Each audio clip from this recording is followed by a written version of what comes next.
नमस्कार, मैं पवन गुप्ता पुनः आपके सामने हाजिर हूँ। आज हम तीसरी आंख मानवाधिकार संगठन के राष्ट्रीय अध्यक्ष शैलेंद्र कुमार मिश्र से प्रारंभिक विधिक जानकारी को लेकर चर्चा करते हैं। सर, हमारे यूट्यूब चैनल में आपका बहुत बहुत स्वागत है। सर, आपसे कुछ सवाल है जो जनता जानना भी चाहेगी। आम जनता और न्यायालय फर्जी मुकदमों के बोझ से क्यों दबा हुआ है, इस पर थोड़ा सा दर्शकों को विस्तार से बताएं। धन्यवाद पवन जी, आपने एक आज के समय में ज्वलंत मुद्दे पर चर्चा किया है जी। आज जो न्यायालय की स्थिति है वो मुकदमों के बोझ तले दबा हुआ है, चाहे वो हाई कोर्ट हो, चाहे वो सुप्रीम कोर्ट हो, चाहे माननीय न्यायालय हो। और हमारा संविधान ये कहता है कि त्वरित न्याय का अधिकार है, त्वरित न्याय का अधिकार है। लेकिन ये हमें लगता है कि आज के परिवेश में दीवा स्वप्न हो चुका है आम जनता के लिए जी। और त्वरित न्याय तो केवल कल्पना किया जा सकता है जी। व्यवहारिक धरातल पर ये नगण्य है। इसके मूल कारक हैं हमारी पुलिसिया व्यवस्था, जो हमारी पुलिस के 1861 अधिनियम के पुलिस शक्ति से लैस पुलिसकर्मी हैं।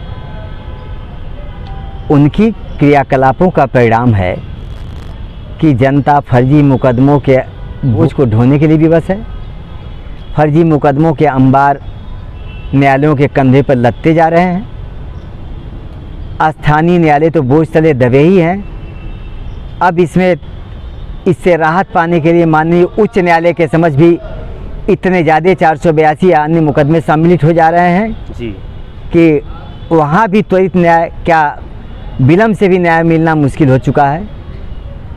अगर हमारा किसी न्यायालय पर या न्यायालय की कार्यप्रणाली पर कोई आरोप या प्रत्यारोप नहीं है जी, लेकिन मैंने जो व्यवहारिक जीवन में इसको आकलन किया है जी, तो मुझे ऐसा लगता है कि स्थानीय न्यायालय अपने शक्तियों का प्रयोग करके न्यायालयों को बोझ करने में कहीं न कहीं पीछे है जी। अब वो चाहे कारण कुछ भी हो, पवन जी, कारण पे तो हम नहीं कह सकते। न्यायालयों की असीम शक्तियां हैं, उनकी दायरे असीमित हैं जी। हम उन दायरों के बीच में कुछ कहने के लिए स्वतंत्र भी नहीं है जी। लेकिन हमें लगता है कि कहीं न कहीं वो किसी दबाव में हैं, या जैसे आज का परिवेश ये हो गया कि हर आदमी ये कहता है कि हमें रिस्क कवर करने की क्या ज़रूरत है, हमें नौकरी करनी है। तो ऐसा भी हो सकता है जी। अगर स्थानीय स्तर पर न्यायालयों द्वारा फर्जी मुकदमों पर गंभीरता से अवलोकन किया जाए जी। तो निश्चित है कि सैकड़ों की तादाद में आईओ दोषी पाए जाएंगे, फर्जी विवेचना के दोषी पाए जाएंगे जी। अब न्यायालयों को ऐसे आईओ के खिलाफ जब भी हम किसी मुकदमे की शुरुआत होती है तो चार्ज पर बहस होती है जी। तो चार्ज पे अगर कोई मुवक्किल कमज़ोर भी है लेकिन अभिलेख दस्तावेज प्रस्तुत करता है तो न्यायालय स्वतः भी संज्ञान ले सकता है कि दस्तावेज ये बताते हैं कि विवेचक द्वारा विवेचना में इन तथ्यों को नज़रअंदाज किया गया है। उसका नज़रअंदाज करने का मूल कारण है अर्थोपार्जन या धनादोहन कह लीजिए, या अपने पद का दुरुपयोग करते हुए बदले की भावना से फर्जी चार्जशीट कर लीजिए। तो ऐसे चार्जशीट को प्रथम दृष्टया न्यायालय द्वारा अगर ऐसा लगता है तो आईओ को स्वतः कॉल करके उनको दंडित करने की प्रक्रिया अगर आरंभ की जाए जी। तो मुझे लगता है कि स्थानीय न्यायालय पे या उच्च न्यायालयों पे या उच्चतम न्यायालयों में जो कदमों के अंबार बढ़ते जा रहे हैं जी। जी। उस पर प्रभावी अंकुश लगाया जा सकता है जी। और उच्च न्यायालय और उच्चतम न्यायालय में जब अवैध या फर्जी मुकदमों के अंबार कम होंगे जी। तो हमें लगता है कि वहाँ भी माननीय न्यायमूर्ति जी लोग कुछ अपने आप को बोझ से हल्का महसूस करेंगे जी। और तब वो भी कुछ अच्छे निर्णय दे सकते हैं और मुकदमे के बोझ धीरे धीरे कम किए जा सकते हैं जी। तो अब हमारा सीधा आरोप यह है कि जितने भी फर्जी मुकदमे हैं या फर्जी चार्जशीट हैं जी। उसमें एक पक्षीय विवेचक दोषी है जी। विवेचना की प्रक्रिया गलत है। विवेचना हमें तो लगता है कि कई बार शायद इस पर कई बार सुझाव भी व्यक्त किए गए थे पिछले वीडियो में बना भी था। सुझाव भी व्यक्त किए गए थे पवन जी कि विवेचना करने वाला थाने से अतिरिक्त या एक अन्य स्वतंत्र टीम गठित हो जो विवेचना का काम करे। जी जी। तो यहाँ तो FIR दर्ज करने वाला भी वही दरोगा है, वही थाना अध्यक्ष है, विवेचना भी करने वाला वही है, VIP ड्यूटीज़ में भी उसकी भूमिकाएँ हैं जी। और वो भी कहीं न कहीं अपने कार्यप्रणाली से प्रभावित है। जी जी। और उसकी मंशा भी ऐसा नहीं है जी। आज के अर्थयुग में कि वो जन कल्याणकारी कार्यों को या अपने 1861 पुलिस अधिनियम में जो विपुल शक्तियाँ उसे प्रदान की गई हैं जी, वो जन कल्याण के लिए अंग्रेज़ों ने प्रदत्त की थी जी। कि ऐसे मुकदमों का निस्तारण अपने थानों से न्यायपूर्ण तरीके से करें जी, ताकि फर्जी मुकदमे और फर्जी चार्जशीट के बोझ तले स्थानीय न्यायालय न दबे और उच्च न्यायालयों में इस तरह के मुकदमों के अंबार न पहुँचें, माननीय उच्चतम न्यायालय में इतने अंबार न पहुँचें। इस उद्देश्य से हमको लगता है कि ऐसा बनाया गया, मेरा अपना व्यक्तिगत राय है। और लेकिन उसका ठीक उल्टा हुआ, विवेचक ने अपनी, चाहे पुलिस ने 1861 जो पुलिस अधिनियम है उससे जो विपुल शक्तियाँ प्रदान हुई हैं उससे धनादोहन, जनता का शोषण, जनता के ऊपर हमले, जनता को प्रताड़ित करना जी, और नेता ब्यूरोक्रेसी के दबाव में अपने कार्यप्रणाली को संचालित करना जी, यही मूल कारण है जिसकी वजह है कहीं न कहीं जो है हाँ बोझ लगा हुआ। हाँ, बोझ के मूल कारक हमारे देखने में जो हमारा अपना है ये है। और दूसरे नंबर पर अगर कहा जाए कि न्यायिक शक्तियाँ अगर न्यायालय में प्रथम दृष्टया अगर ऐसे विवेचक के ऊपर अगर दंडात्मक कार्रवाइयाँ होती त्वरित तो शायद इनके अंदर भय होता कानून का, कानून का भय होता तो अपने कानून का दुरुपयोग करके न्यायालय पर फर्जी मुकदमे के बोझ न लादते और जनता का न्यायालय में या न्यायिक व्यवस्था में या पुलिस प्रक्रिया में आस्था आहत नहीं होती।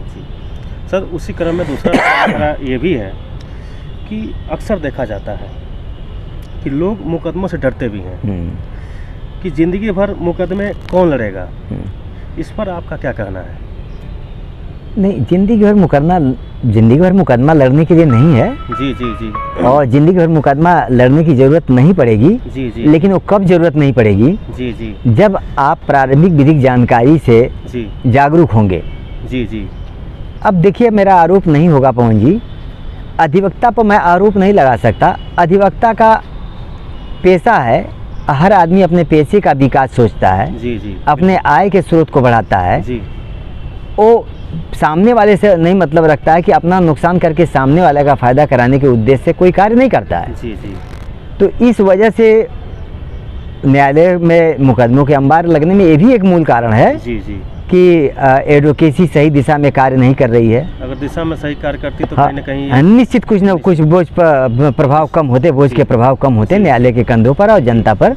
और जनता भी इसकी दोषी है कि जिस देश में आप रहते हैं, जिस देश का आप खाते हैं, जिस देश में आप जीवन व्यतीत करते हैं, उस देश की प्रारंभिक जानकारी से आप अवगत नहीं हैं, नहीं आपके अपने अधिकार की जानकारी रखने की जरूरत करते हैं, नहीं अपने दायित्वों की निर्वहन की जानकारी निर्वहन करने की गुस्ताखी करते हैं, नहीं 51वें आर्टिकल में जो दिया गया है दायित्व, आपके न दायित्व के बारे में आप जानकारी रखना चाहते हैं, न निर्वहन करना चाहते हैं। तो सबसे पहले तो आपको प्रारंभिक जानकारी यदि जानते तो आप निश्चित अपने एडवोकेट से इस बात को कहते कि हम पहले हमारे मुकदमे पर आरोप का डिस्पोजल कराया जाए। जी जी। हमारे ऊपर इन आधार पर, इन प्रपत्रों के आधार पर, इन अभिलेखों के आधार पर, इन साक्ष्यों के आधार पर मेरे ऊपर चार्ज नहीं बन रहा है। जी। इस बात पर बहस की जाए न्यायालय में कि चार्ज नहीं बन रहा है। जी। जब चार्ज नहीं बन रहा है तो चार्ज पर डिस्चार्ज मजिस्ट्रेट को करना चाहिए। मजिस्ट्रेट अगर किन्हीं कारणों से डिस्चार्ज नहीं करते हैं, सबकी बुद्धि क्षमता अलग अलग है, अगर उनको नहीं लगता है ऐसा है तो आप उच्च न्यायालय में डिस्चार्ज के लिए जा सकते हैं, माननीय उच्चतम न्यायालय में जा सकते हैं। अगर आप अपने तथ्यों से मजबूत हैं तो इन तीनों प्लेटफॉर्म पर कहीं न कहीं आपको डिस्चार्ज होना है, और डिस्चार्ज होंगे तो न्यायालय के कंधों से फर्जी मुकदमे के बोझ भी कम होंगे और आप भी इस आस्था टूट जाएगी कि मुकदमा दर्ज रहता है तो हम जीवन भर मुकदमा लड़ना पड़ेगा। मुकदमा जीवन भर लड़ने के लिए नहीं है। मुकदमा अगर लड़ना आप जानते हैं तो आप मुकदमे से जल्दी निपटारा पा सकते हैं, और वैसे भी संवैधानिक अधिकार आपका है कि किसी भी वाद विवाद में त्वरित निस्तारण का अधिकार है। जी तो त्वरित निस्तारण के लिए अगर मुकदमा लंबा चलता है, आपको ऐसा लगता है कि मुकदमा लंबा चल रहा है, अधिवक्ता टाइम ले रहा है, तो ऐसा नहीं कि विपक्षी अधिवक्ता जीवन भर टाइम ले और आपको खामोशी से टाइम को स्वीकार करना है। जी आपके अधिवक्ता को अपोज करना चाहिए। जी जी और अधिवक्ता के अपोज के बाद भी संतुष्ट नहीं होते हैं तो आप ऑर्डर शीट की नकल निकालें। जी आप माननीय उच्च न्यायालय में डायरेक्शन कराएं कि त्वरित हमारा न्याय का निस्तारण कराया जाए।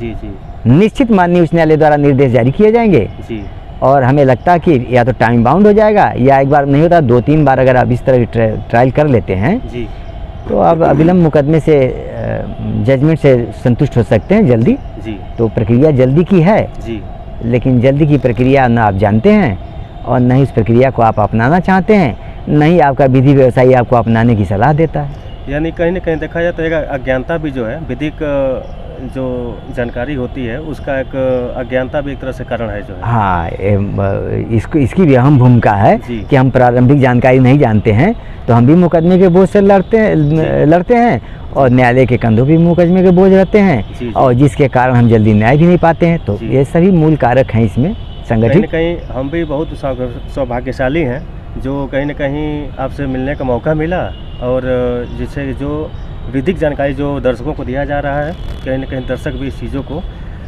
जानेंगे और अपने अधिकारों के बारे में जानकर और उस चीज़ को प्रयोग करेंगे। पवन जी, आपकी सज्जनता उदारता है। हमें तो सरस्वती की कृपा है कि मैं थोड़ी बहुत हर विषय में जानकारी रखता हूँ और सभी मानवाधिकार हमारा क्षेत्र है। तो मानवाधिकार की प्रारंभिक जानकारी, विधिक प्रारंभिक जानकारी जानने का मुझे शौक भी था बचपन से। और इस दिशा में मैंने आज भी मैं अध्ययन करता रहता हूँ। अक्सर मेरी एक इच्छा रहती है कि माननीय उच्च न्यायालय, उच्चतम न्यायालय के जो आदेश कभी कभी जारी होते हैं अच्छा स्ट्रक्चर, तो मैं उसको गहनता से पढ़ता हूँ और सरस्वती की कृपा है कि उसके मूल तथ्य मेरे मेमोरी में फीड हो जाते हैं। तो मैं लोगों को बताना चाहता हूँ क्योंकि मुझे ऐसा लगता है कि पवन जी, हम और आप मिलकर अगर न्यायालय की प्रक्रिया जो प्रभावशाली हो जाए और न्यायालय के कंधों पर बोझ कम हो जाए और विवेचक अगर न्यायालय के भय से भयभीत रहे तो हमें लगता है कि हमारा और आपका ये जागरूकता का प्रयास सार्थक होगा, सफल होगा और न्यायालय में बैठे न्यायमूर्ति भी एक स्वतंत्रतापूर्वक न्याय कर पाएंगे और बोझ से बोझिल नहीं रहेंगे, उनकी कार्यक्षमता भी तीव्रता से होगी। ऐसा हमारा आकलन है, ऐसा होना चाहिए। और आप इतने उत्तम कार्यक्रम को चला रहे हैं, जनता को इससे कई गुना ज़्यादा निष्ठा से इसको सुनना चाहिए और सुनने तक दायित्व तो नहीं है, सुन करके इसको जितनी भी भारी मात्रा में सार्वजनिक करें, शेयर करें, तो हमें लगता है कि हम इस दिशा में हम लोग ज़्यादा प्रभावशाली हो पाएंगे। और इसके लिए आप ही बधाई के पात्र हैं कि आप इस आयोजन का संचालन कर रहे हैं और मेरा सौभाग्य है कि मुझे अवसर आप दे रहे हैं। इसके लिए हम कोट आपका आभार प्रकट करते हैं। धन्यवाद सर, बहुत सटीक शब्दों में आपने जो जवाब दिया है और दर्शकों को ये सब चीज़ें बताया है। दर्शक भी सब चीज़ों को जानेंगे और अधिकार के बारे में जानकर उस चीज़ों को न्यायिक क्षेत्र में प्रयोग करेंगे। धन्यवाद। बहुत धन्यवाद। धन्यवाद। आज हमारे साथ थे तीसरी आंख मानवाधिकार संगठन के राष्ट्रीय अध्यक्ष सलिल कुमार मिश्र जी।